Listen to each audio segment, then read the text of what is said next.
All right, injury report. K1's back. He's full go. Jimmy's limited. Kinlaw not going. Knee. Marcel he's still on his way back from the doctor. I think he'll be out of practice, but we're not sure yet. Trent Williams has ankle and elbow. He'll not practice. And Trey Lance has knee and will not practice. Go ahead. Said Marcel will practice? Not sure yet. He's still at the doctor getting his cast and everything, and when he gets back here, we'll find out. And with Kinlaw, it's the same knee issue. Yes. How'd you spend your bye week? Mainly with the family. We went here for a few days, and spent a couple days with the family. Then it was cool. My dad got in the Ring of Honor out in Denver, so I got to go out for that, which was special to be at it, but didn't necessarily want to be in an away game on my bye weekend, but I was very glad I got to go to it. What kind of 49ers work did you do? What kind of assignments did you give yourself and the coaching staff? We look at all situational stuff. Each guy does his own area. Always looks in that area. I watch a lot of games and go back over a bunch of stuff. But everyone sticks to their assignments. For short yardage, goal line, red zone, 2-minute, all that stuff. Is Jimmy Garoppolo coming along, and are you expecting him to be ready for Sunday? Yeah. I mean, it'll be good to go out there and go full go today. I know he's limited because we got to make sure he can do everything, but we'll have a much better idea today, but I'm pretty optimistic about it.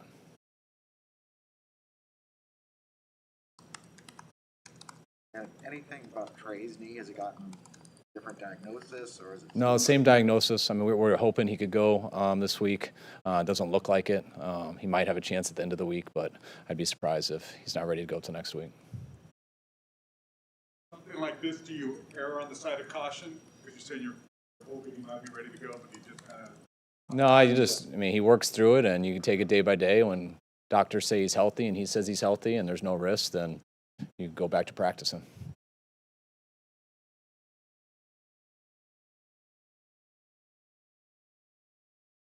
At right guard, how secure is Daniel Brunskill in the starting role there? Do you want to see other guys competing for that spot during the week, pushing him for that? Yeah, I mean, he's secure in terms of I believe Dan we can win with. So it's not that we're sitting here trying to replace him or anything. But I always want guys pushing him, and we obviously invested in some guys in the draft, and we have other guys here, some vets and stuff. And I think all those guys are pushing him each week and looking better with the reps they have, and that's something I hope continues. Compton, the next guy, logically in line, who were to go down during a game, for example? In a game, yeah. I mean, Compton's so versatile. That's why he's definitely always up. He's earned that too with how he played throughout training camp. But Compton also can help out. He's played tackle in this league. He's played guard in this league. So he's always a good guy to have up that I would never hesitate to start. If someone got hurt long term, then we decide with the other guys. And in Key Ford's injury history, really the back injury last year, I assume that's why he's played 23 snaps in the last 2 games. Is that a function of his medical file, and do you think that is to be his role for the rest of the season? I hope not. I want him to play more. But you guys know what he's gone through this last year and a half, and it still acts up on him sometimes. So we got to be very smart with it. He's been there in mainly passing situations and stuff like that, and so that's not always dictated by. Sometimes there aren't as many of those situations, depending on how many third downs guys have and things like that, second and longs. But yeah, we want him to go more, but we got to be smart with him too. I'm happy to have him where we hadn't had him for all last year. Guys to, Evcom or someone else, if D is going to be in that role, someone else on that other edge to emerge a little bit? Yeah, definitely. You need it on the edge, you need it inside. When you're at your best, you can do it from both edges and someone up the middle. So, we got a group of guys who I think are capable of doing it. But I think all of our guys can get better.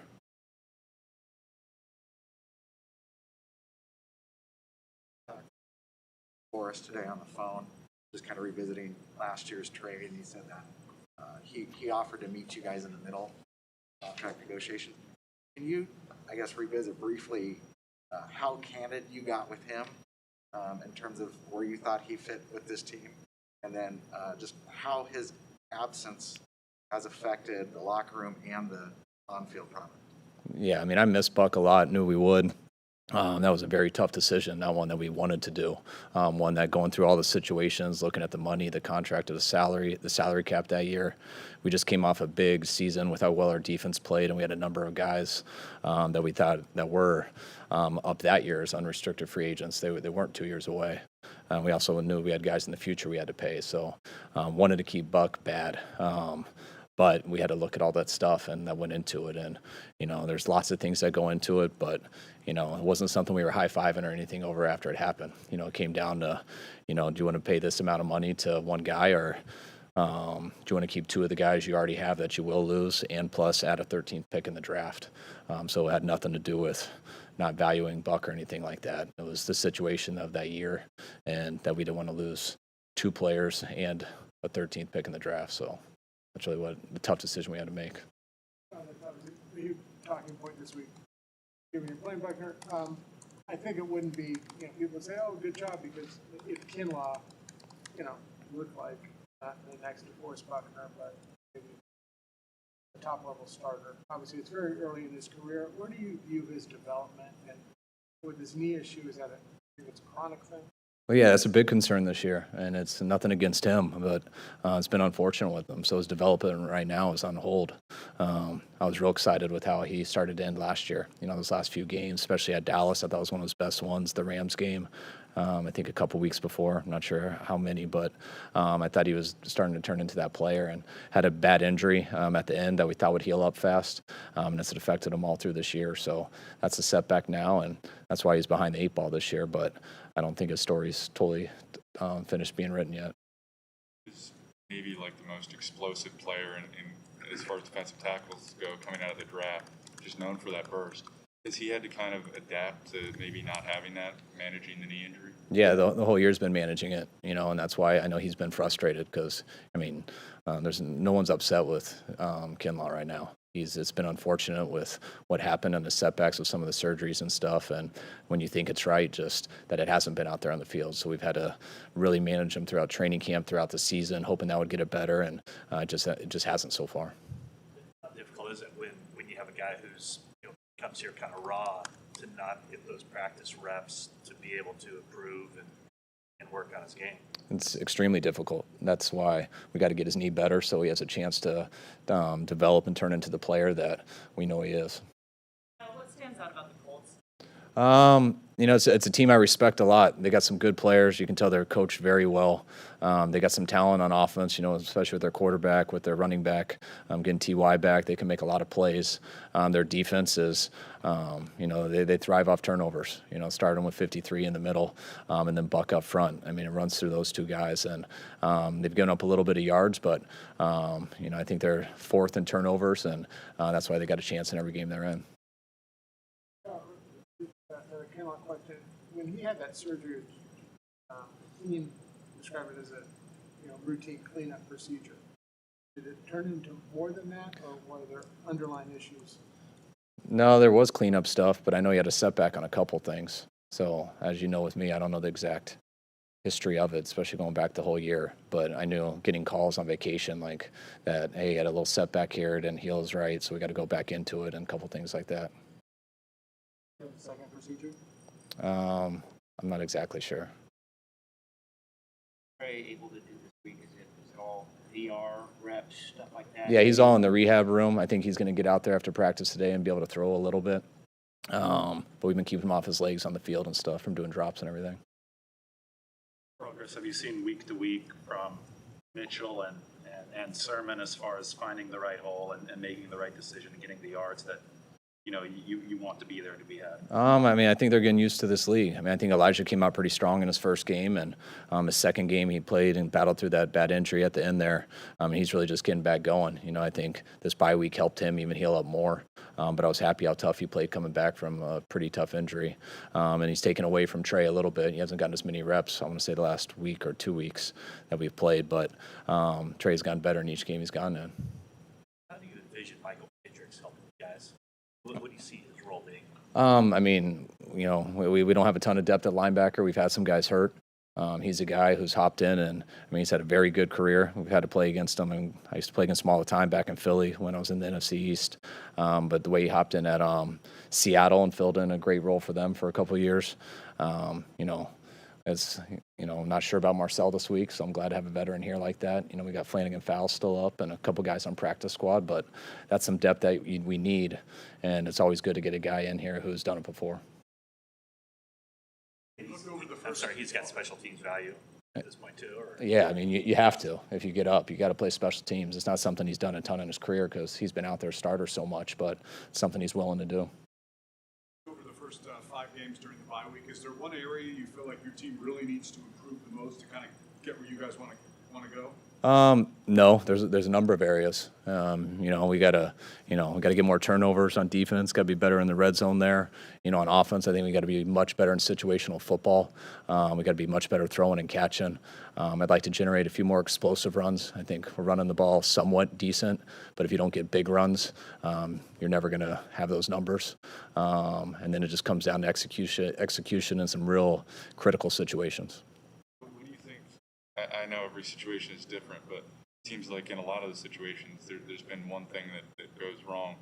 Do you have an explanation, just looking back on film, on why you haven't been able to execute the way you want? Yeah, just like you said in your question, I mean, there's not one answer. I mean, you can go to each position, whether it's a drop here, whether it's a misread there, whether it's a false start, whether it's whatever, that's accumulation, all of that, you need to play better football.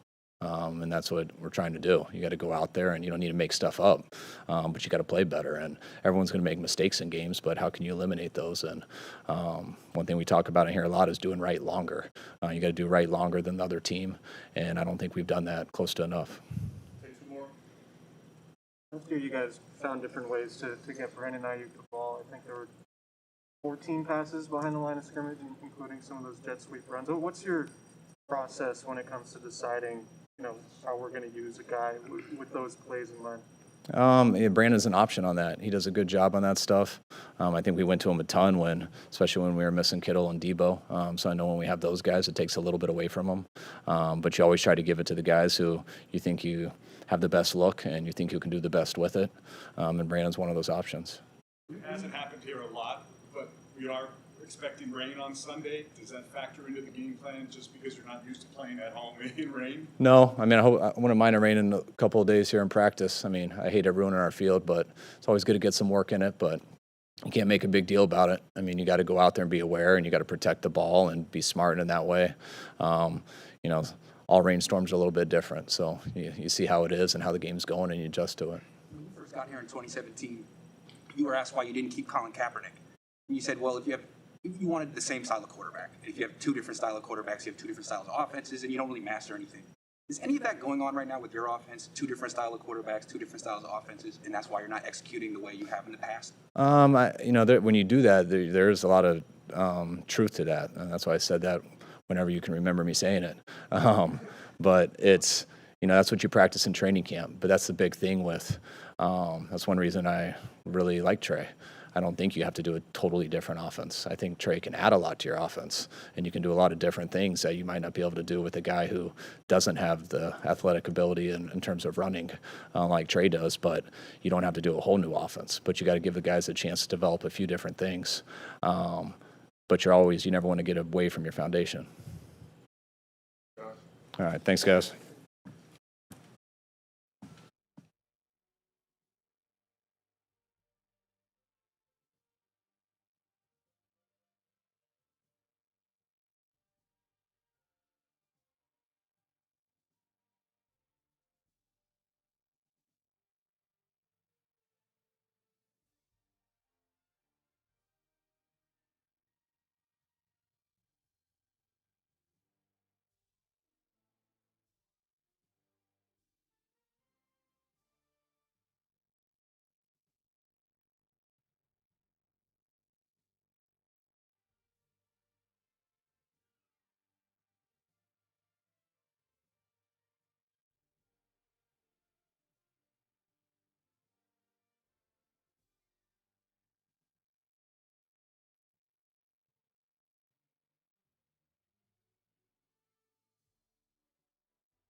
How are you guys doing?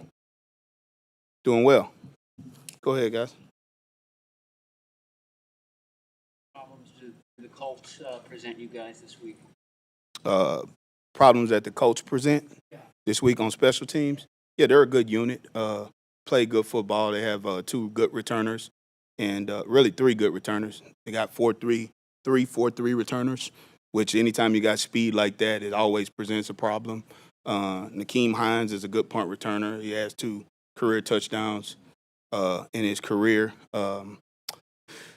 Isaiah Rodgers is a good kick returner. He's obviously been to the house before on kickoff return. And then they got the other kid, 16, Doolin, who is a straight line, good, tough, physical, 4-3, big body, good football player. We're excited about going against these guys. They're a good unit, but all teams and all units in the league are good, some better than others. But this is a good challenge for us, and really excited about going to practice today and really excited about putting our plan in and going to work against these guys. Your self-scout over the bye, what did you see that you liked, and what are some things that maybe you feel like need to be hammered out? Yeah, so in our self-scout over the bye, I thought we were pretty balanced. We're doing some good things. There are always areas that you can improve in. It's just like anything. If you're ever complacent or you're ever thinking that you got it, in this league you don't ever have anything. So there are a number of areas we want to improve in. Obviously, we want to try to generate some more explosive plays in the return game, and we want to continue to try to be really good in kickoff coverage and punt coverage. I think Mitch has done an outstanding job so far helping us with that. But some areas we want to definitely get attacked, and that's having some more explosive plays in the return game.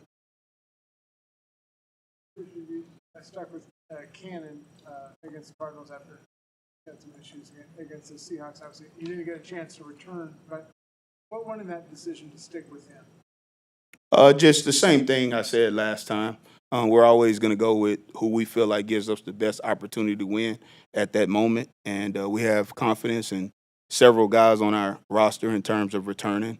Debo was back there as well on one of those, and he didn't get an opportunity to return either. So we're always going to go with the guy that gives us the best opportunity. And at that particular time, we felt like Cannon gave us the best opportunity. Travis Benjamin obviously is a pretty decorated punt returner throughout his career. Why was he not returning a punt? Yeah, so Brandon Ayuk was returning punts against the Cardinals, and we felt like at that time he gave us the best chance to win. And we still have a lot of confidence in Travis. I love Travis. Like you said, he has been decorated in his career, early in his career at 4 punt return touchdowns. So Travis is an option. He's always an option, and glad he's an option. And I got a lot of confidence in Travis, and I think everyone does, just like they have a lot of confidence in Brandon. How do you evaluate Brandon's performance as a punt returner and his potential as a punt returner? Yeah, I evaluate his punt return potential as limitless. He's explosive. He's dynamic. He's fast. You guys know that.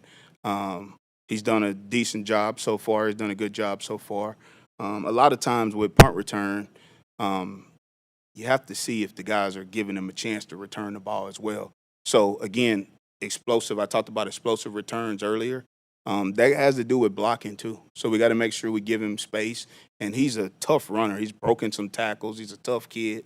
So I've been pleased with Brandon so far. But, again, Brandon's got to take his game to another level as a punt returner, and he wants to do that. I think when we talk about all 53 players or anybody that's playing special teams, we're trying to push all these guys to take their game to another level. So, again, it's never – complacency kills with me. We're going to push these guys. We're going to coach the heck out of them, and we're going to try to do as best we can to get great field position for offense and great field position for the defense. How does the probability of rain affect your preparation, or if it doesn't change your preparation, what do you say to your guys about how to perform in that situation? Yeah, that's a good question. Obviously, we addressed it. We addressed it in the meeting room. But there is a chance of rain, and it's something that we always constantly monitor. I think special teams coaches probably monitor that more than most coaches because, we have to deal with kicking and wind, and if you can call a certain way, if the ball will still travel the right way, if you're kicking into the wind versus kicking with the wind. So in your question, in terms of your question, in terms of rain, you do different things, and hopefully we get rain here. But if you don't, then you try to simulate those things in practice. And you just talk to the guys about how the game changes. There's going to be more opportunities. Usually when there's rain or wind, there'll be more opportunities for special teams plays. So we just got to take advantage of every opportunity we get. And we're looking forward to playing on Sunday night. It's a great opportunity for us. Your experience, the games after buys, you find players have more energy, or is it the opposite effect that they need a little kick to get going again?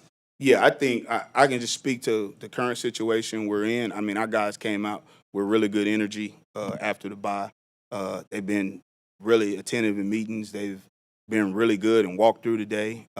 You can feel that they've been away from football and they're ready to get back into it and they want to play, which is really good. You could tell that they've studied a lot of tape when you ask them questions today. So my experience has always been, and I think it's a credit to the guys that we have, that John and Kyle have brought here. My experience here is that these guys have always been ready to play ball. And that's what fires me up about a coach. Today I was fired up in the meeting, and I'm fired up to go to practice because we got a heck of an opportunity to go out there and play, and just can't wait to play on Sunday night. Samuel, a weapon you could use on special teams if, like, in a key moment, maybe as a kick returner? Seems like he has that skill set. Yeah, he's been back there in key moments. Definitely. Debo had 4 kick returns to the house in college in the SEC, which is hard to do. But obviously, Debo is one of our top receivers, so you just have to be smart with that type of situation. It's not something that he does full-time for us or anything like that because he's really playing well on offense. I'm happy to see him doing what he's doing.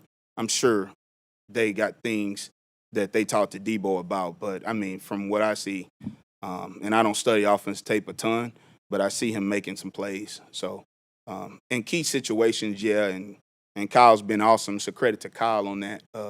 And when he wants Debo back there, he'll let me know, and we'll put him back there. And Kyle, I couldn't give more credit to our head coach on that. He's been awesome with that when we need to play. So. Mm-hmm. Where he can help you and where he wants to help you. Yeah, I think Michael Kendricks, when he was here earlier and then even now, his attitude's been great. He's willing to help. He wants to help. He is a guy that has really good speed and he plays fast. So he's a guy that can definitely help us depending on where his role falls defensively this week. But he's ready. He's been in there today and walked through. He's asking questions. He's ready to go. So I'm excited to have Michael back here. He's a guy with some speed and some size and some physicality, and you always need those things, especially when you're going against returners and players that can really run. Been talking to Joey Slye quite a bit with practices. What is that relationship been like that you lived with? Yeah, it's been awesome. Robbie's a consummate pro, as you know, and he always wants to help everybody. He's been helping. He's been doing a really good job helping everyone. He's been talking to Joey, like you said. He's been trying to help Joey. He always tries to help Mitch or Pep or any other younger players. It's kind of what veterans do, especially a guy that's been in the league as long as he has, and we welcome his help. He does a good job with that stuff. And Robbie wants to win just as bad as anybody. So I've been real impressed with the way he's been carrying himself and how he's attacking his rehab. So it's a good question. Good? All right. Thanks, guys. Appreciate it.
Feeling good.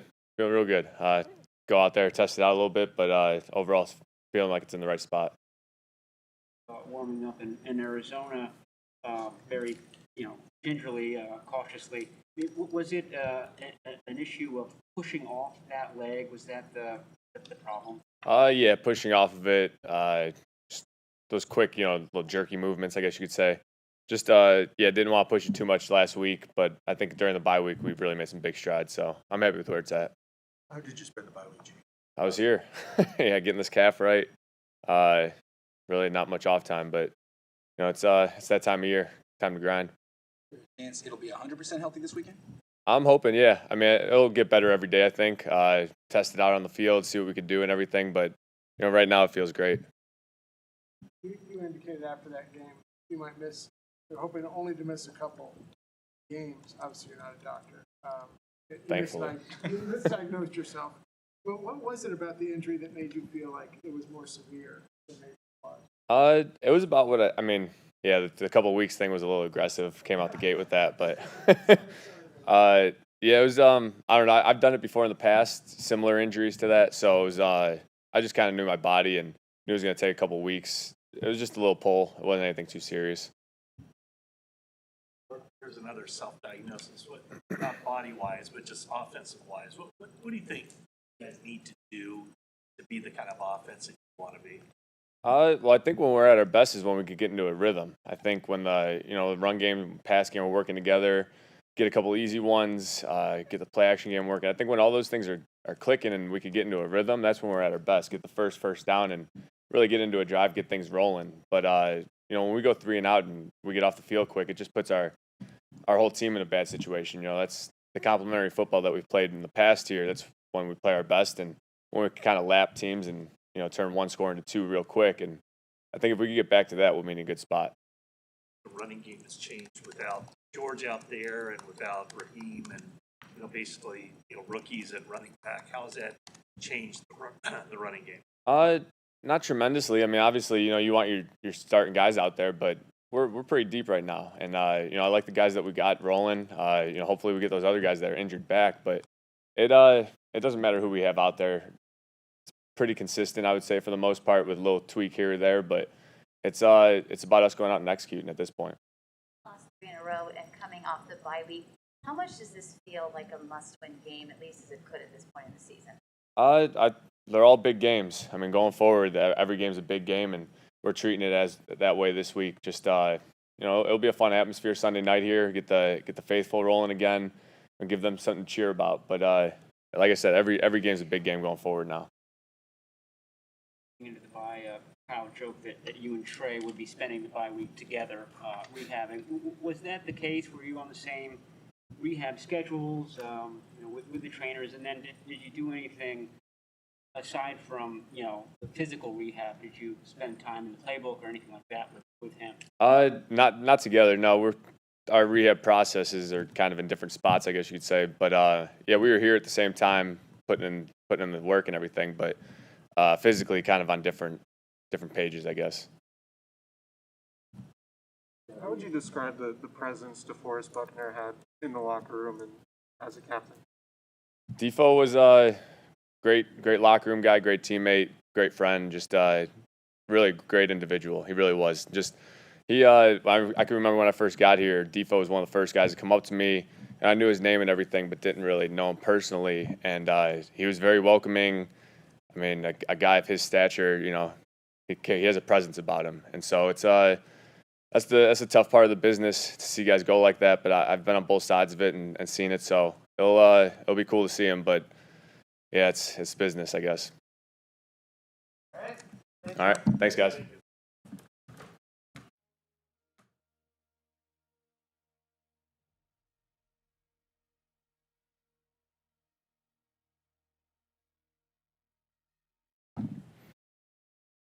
How did you spend your bye week?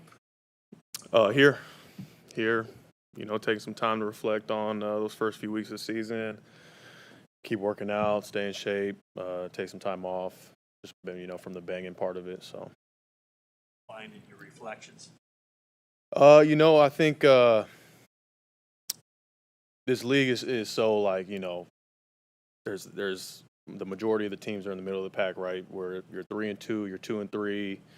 There's very few teams who are undefeated. You know, Cardinals are obviously the only undefeated team. It all comes down to just one or two plays, you know, in each game. You know, so we could very well be.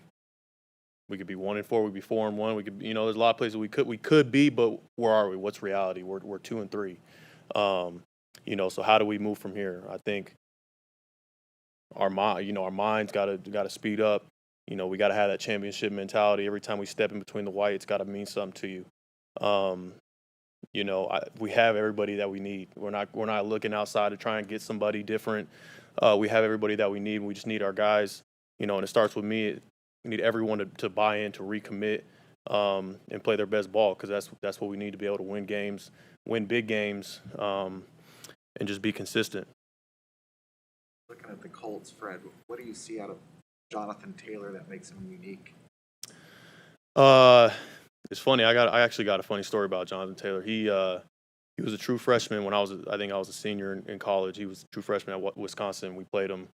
I think he ran for like 200 yards or something crazy, like 250 maybe. I was like, man, that dude, he's a beast. And in the combine, coming out for the draft, you always get asked the question like, so who's the best player you went against, you know, throughout your career? And I for every answer, every team that asked me that, I always said Jonathan Taylor. You know, he's for some reason just always stuck in my mind, and so got a lot of respect for Jonathan.